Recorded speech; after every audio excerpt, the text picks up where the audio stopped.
So hello, my colleagues, and I hope everyone is well. So someone had a question about, they told me problem 10, okay? Problem 10 in the homeworks, okay, from chapter 7, as you can see here. First of all, let me explain something. Sometimes when I bring up problem 10, for some reason, it's not the same thing that I may have assigned, okay? So you'll notice here it says similar to, okay? And it won't say, let's say, book value. So let me just go back and show you something. I want to make sure I'm clear. You see it says here B710 book static. Okay.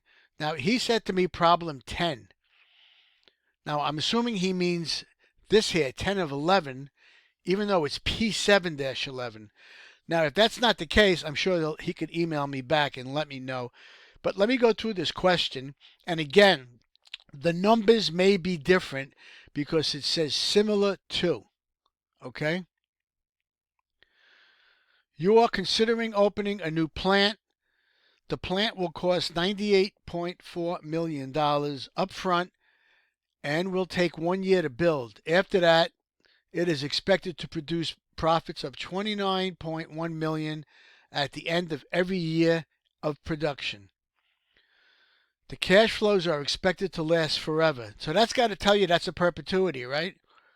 That's got to tell you that's a perpetuity. Calculate the net present value of this investment opportunity if your cost of capital is 7.5%. Should you make the investment? Calculate the internal rate of return.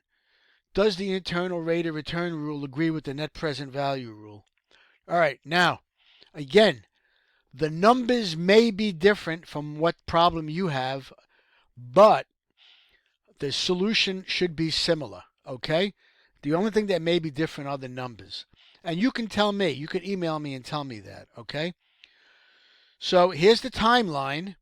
Here's the initial investment, right? 98.4 million, right? Negative. And it's going to take 1 year to build. So this is zero. See that? 1 year, so this will be a zero. And here's the rest of the cash flows, the perpetuity forever. Everyone see that? And the cost of capital is 7.5%. So we got to get the net present value and we got to get the internal rate of return. Okay? So let's do that. And it's right here for you.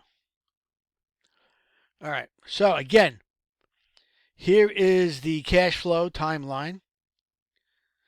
Now you can use Excel for this. But here's the equation for the net present value. Okay, this is the equation, and this would be in your book. So I plug in the my cost of capital, and here is my 29.1 million.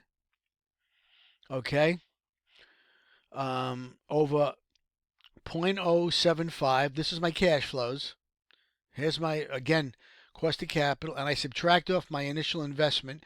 So my net present value is 262.53 million.